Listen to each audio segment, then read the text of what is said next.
Okay, so what we were thinking about was when you were all growing up, what would you be talking about as a family at the dinner table?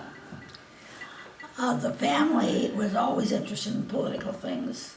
My folks took a newspaper and we discussed what was happening in the newspaper. And I remember one of my first recollections about it is that I remember my father saying to my mother, the first year she could vote in the presidential elections because women didn't have the vote. And he said to Mommy, Lily, who are you going to vote for? My mother says, it will not be Harding. I never will forget that. And then you would, so it was general conversation, you'd be talking about politics then at the Yeah, table. they would be talking about, well, for one thing, we talked about, we sat around the table and talked at our house, and you'd talk about what was happening in the workplace, what jobs were available, what roads were being worked on by the county, which was ones that maintained the road around us, and what the government was doing in its political actions. It was and of course I became really active in the years when the Depression had started, and I graduated from high school just in 1941 when there was nothing. 31. 31, there was nothing for anyone. Right. And so you got interested in politics right off. You have to. What are you going to do? Just sit there? And so we started working. I started being politically active. And I went to Democratic meetings, and we passed resolutions and went to conventions and supported candidates. Someone would say they're going to vote for this or that, or they want to do something. We'd have the candidates come and talk. And I remember supporting Homer T. Bone for the Senate when they were talking about building Grand Coulee Dam, and I was a supporter of building Grand Coulee Dam. I thought we needed all that water saved. So was that person elected? Do you remember? Probably. Uh-huh. Can't remember the people. Some of them.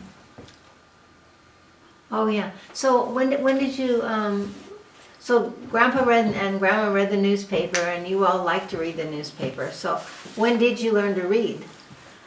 Well, when I remember before I went to school, I would go around with a piece of paper and say to Mother, what does this word say? And it would be anything on it. My mother would say, that's said.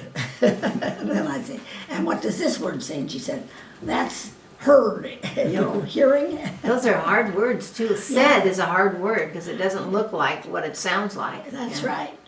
So that's when I went to school, I could read quite a bit. I didn't have books to read like they do now, little children's books. But I'd go around with a newspaper and say, this word's this and this word's that.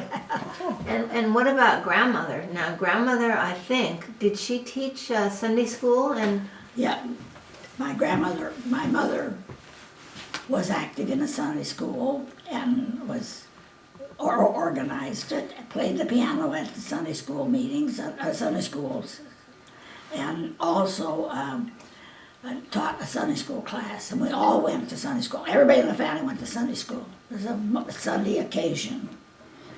And then my mother was active in the neighborhood, and she helped other people when they had troubles. If someone had some problems, she would go there and help them. If they were sick, she'd go and see how sick they were and if they needed a doctor. Although she was not anyone but just a person, but at least she'd grown up in the neighborhood. And we lived in a neighborhood of a lot of people who were foreign born.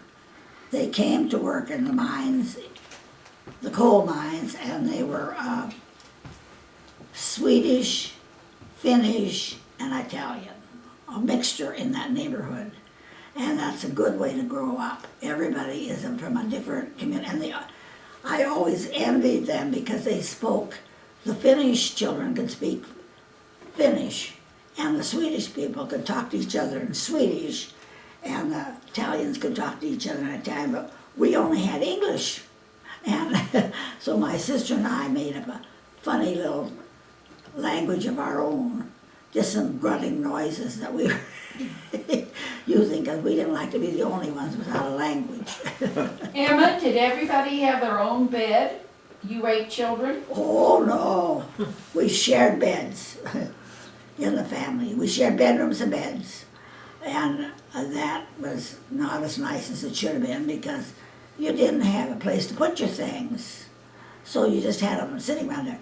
Remember, we didn't have toys or things like and volumes of clothes like children have nowadays. You just had one good set of clothes to go to school in, and you came home from school and put on your work old clothes, and then you stayed in those. And you also took off your good shoes too. You didn't run around in the garden, weeding the garden in your good shoes. And clothing was passed down around the neighborhood. Probably isn't still, I don't know, but if someone had something they'd outgrown, they gave it to you and you used it. What did you grow in your garden? My folks had, when they moved there when I was 5, they planted a big orchard, like apples, pears, prunes, peaches. But it took a long time for those trees to get big enough to produce a lot of apples and things. So they had more apples, and you know, like they got 4 apple trees instead of 1, so that when they started having them, we'd have half a box of apples instead of just 3 apples. They also had a rhubarb patch, a raspberry patch, a strawberry patch. And they had walnut trees? Well, that was later. My mother planted some walnut trees, which were English walnuts, which were a good success to have walnuts, but we couldn't keep the squirrels out. Okay. So we never got walnuts, only 1 year. The rest of the years, the squirrels had them. And no matter what you did, you couldn't keep the squirrels from eating them. And then what, did you do a lot of canning of the produce? You canned the produce.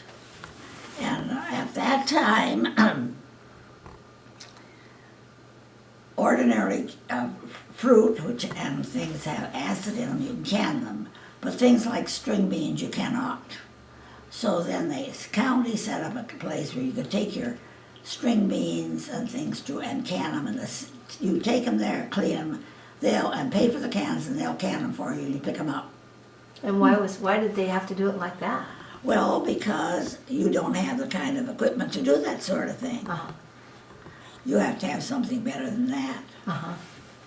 And my folks still canned after they got a pressure cooker. Mm-hmm. But that was not as necessary then as it was originally in the family. And I can remember grandfather making soap.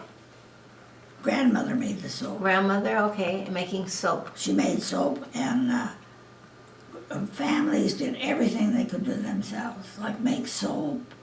She saved the fat, washed the fat out of things like chicken fat on cooking. You skim it all off, any kind of fat, and rendered it down and cleaned it, and then made soap out of it. Did you butcher? Did you have animals? My folks had cattle, and they had cows, chickens. They had a lot of chickens, and they tried everything. We had some turkeys. It was just 10 acres, but there was plenty of room there for it. And then we made butter, and we sold cream. We didn't sell milk ever because there's quite a restrictions on selling cream. You have to have just this, that, and the other thing to do. Milk, you have to have it clean for cream, but you don't have to have it like you do milk. You can't sell milk. And we sold excess raspberries, and we did sell strawberries. We had about 2 acres of strawberries that you picked and sold. And that was a big job, hard work.